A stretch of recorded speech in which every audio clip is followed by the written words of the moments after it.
여러분 안녕하십니까. 혼란한 정치 시사 이슈를 술술 풀어보는 송국근의 혼술 1월 20일 화요일에 인사드립니다. 조금 전에 정부가 이재명이 당대표 시절에 가덕도에서 부산 가덕도에서 피습을 당했었죠. 자, 그것을 개인적인 테러가 아닌 사적인 테러가 아닌 국가 차원의 테러다 이렇게 공식 지정을 했습니다. 이게 어떤 의미가 있냐면은 일단 국가 차원의 테러 1호 이렇게 지정이 돼서 마치 엄청난 국가 차원의 피해를 입었다. 이런 이미지를 갖게 되기 때문에 앞으로 이것이 이재명에 대해서 어떻게 보면 좀 방탄 수단이 된다. 이런 지금 전망들이 나오고 있습니다. 특정 인물을 국가 차원의 피해자로 규정을 했기 때문에 어떤 정치적 보호막이 앞으로 될 수도 있다. 특히 지금 이재명이 여러 가지 사법 리스크가 많죠. 재판도 5개가 중단돼 있고 또 수사도 다 받아야 되는 것이 지금 쌓이고 있습니다.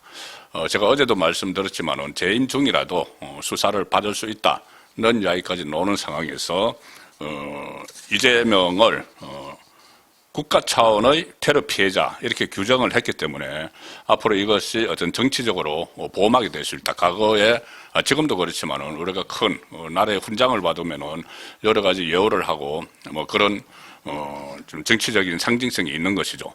그런 상징성을 갖게 됐다는 이야기입니다. 거기다가 아마 금전적 보상도 있을 수 있다는 말이 지금 나오고 있고, 그리고 특히 무엇보다도 유사한 테러 어떤 피습 사건, 정치인 피습 사건이 많은데 왜 이재명만 이렇게 국가 차원의 테러로 지정을 하느냐, 이런 또 논란까지 생길 수 있습니다.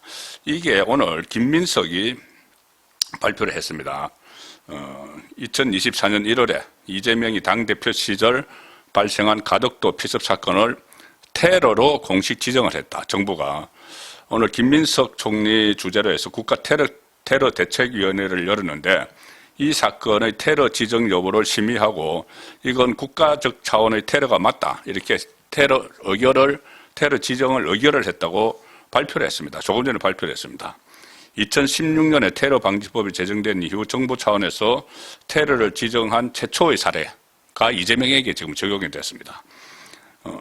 정부는 오늘 이렇게 발표합니다. 후속 조치로서 사건에 대한 진상규명을 추가적으로 실시하고 또 배후를 캔다 이렇게 또 논란을 막 일으키겠죠. 선거기간 주요 인사에 대한 신변보호 강화 등의 유사사건 재발 방지 대책을 마련하겠다. 그리고 김민석은 이렇게 이야기합니다. 가덕도 피습 사건이 K민주주의의 나라 대한민국에서는 있어서는 안 될 일이다.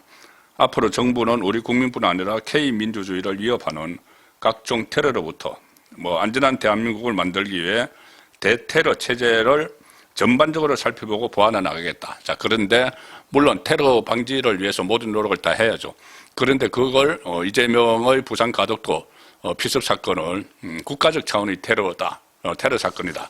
이렇게 이 국가 차원의 피해자로 지금 규정을 하는 그런 조치를 오늘 취했습니다. 이게 국무총리실이 김민석 쪽에서 국정원에 자료를 하나 요청을 했었습니다. 이렇게 하려고 대테러 합동조사팀을 재가동해서 그 결과를 보고를 하라. 그리고 국정원에 그렇게 요청을 했고 법제처의 테러 지정 관련 법률 검토 결과를 종합해서 오늘 이 위원회 소집을 열었고 결국은 국가 차원의 테러 피해자로 규정을 했습니다. 국정원은 이종석이 있는 데고 법제처는 조원철, 이재명의 이 변호사, 대장동 변호사가 법제처장으로 있는 데죠.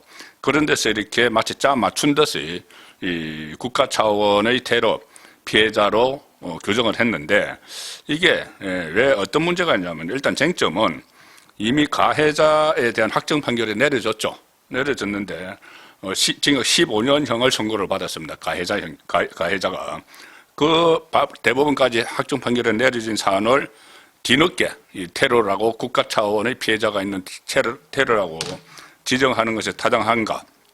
그리고 과거 유사 피습 사건, 정치인 피습 사건과의 형평성 문제는 어떻게 설명을 할 것인가? 이런 문제들이 있죠. 그리고 이재명에 대한 특별 위로금 지급도 가능하다는 지금 그 해석이 나오고 있고, 그렇다면 과거에 대표적으로 정치인 피습 사건이 있었는데 박근혜 전 대통령 커트칼 피습이 있었죠.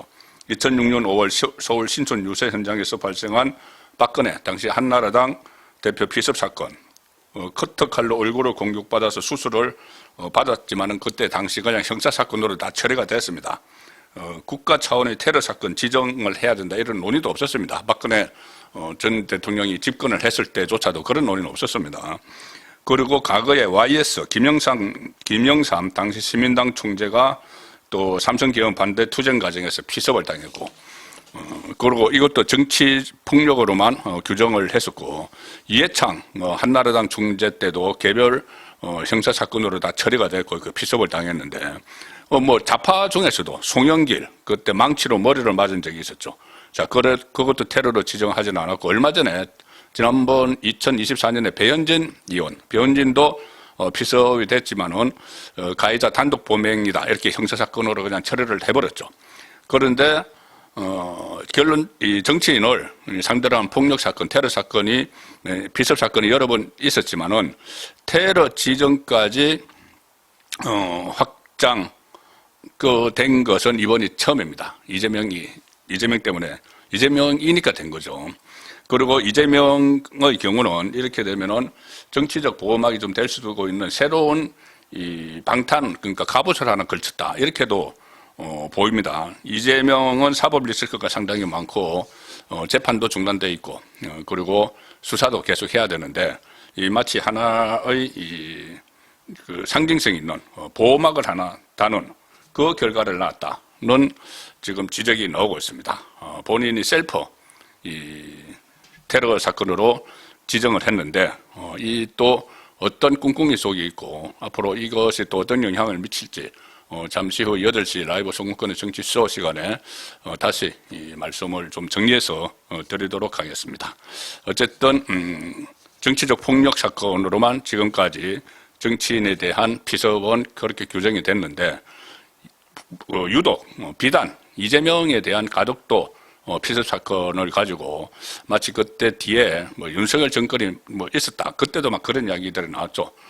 아무런 근거도 없이 그런 이야기들이 막 나왔는데 결국은 집권하고 나서 이것을 국가적 피해자가 있는 국가 차원의 피해자로 이재명을 규정을 하는 그런 오늘 또 조치가 이루어졌습니다. 예, 잠시 후에 8시에 뵙도록 하겠습니다. 감사합니다.